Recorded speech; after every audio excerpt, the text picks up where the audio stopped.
avait séché sur la terre. Noé ôta la couverture de l'arche. Il regarda, et voici la surface de la terre avait séché. Le second mois, le 27e jour du mois, la terre fut sèche. Alors Dieu parla à Noé en disant, « Sors de l'arche, toi et ta femme, tes fils et les femmes de tes fils avec toi.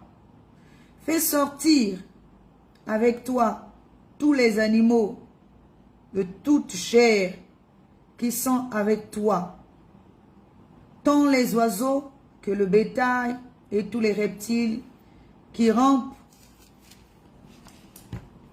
sur la terre, qu'ils se répandent sur la terre, qu'ils soient féconds et multiplient sur la terre. » Et Noé sortit avec ses fils, sa femme et les femmes de ses fils. Tous les animaux, tous les reptiles, tous les oiseaux, tout ce qui se meut sur la terre selon leur espèce sortirent de l'arche. Nous sommes en train de continuer notre enseignement sur les enclos de l'arche. Aujourd'hui, nous abordons notre thème qui est la couverture de l'arche. Alors, nous allons comprendre une chose. Dans le passage que nous venons de lire, que nous allons développer au fur et à mesure, vous allez comprendre avec moi certaines choses, que toutes ces choses sont spirituelles et nous devons aussi le comprendre spirituellement. Voici ce qui est écrit. Il est dit que l'an 601, le premier mois, le premier jour.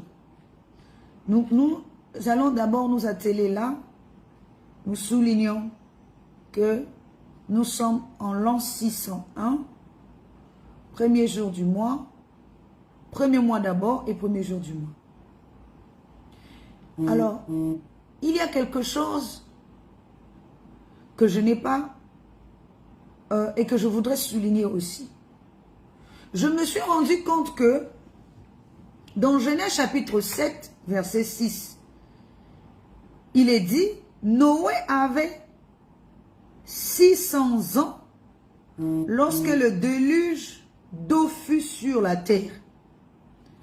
Alors la question que nous allons nous poser, quand le déluge a commencé, donc si nous comprenons bien, regardez ça avec moi pour essayer de comprendre. Quand le déluge a commencé, Noé, lui, il avait 600 ans.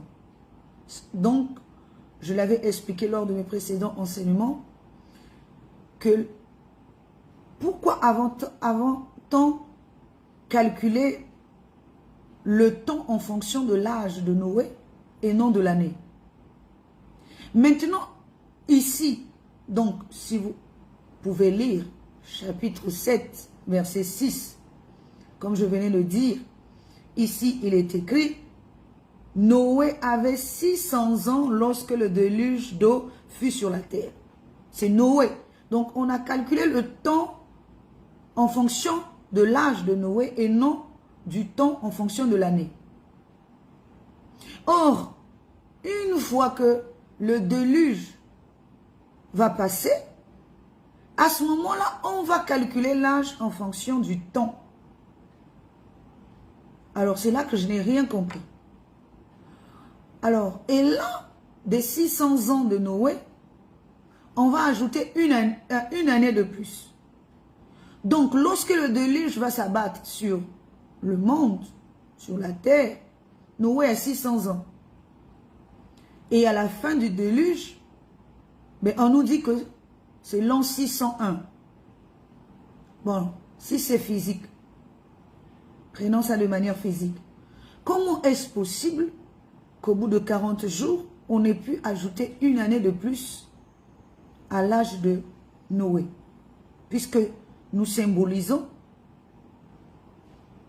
ici c'est comme si on vient de renouveler le calendrier.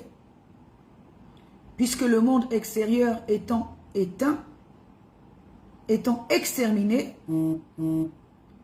alors si le monde extérieur a été exterminé, qu'est-ce qui fait que on va calculer l'année en fonction, au départ, l'année a été calculée, ou encore le temps avait été calculé par rapport à l'âge de Noé, et à la fin, c'est calculé par l'âge, par rapport au temps, par rapport à l'année. Là, on nous dit l'an 601, premier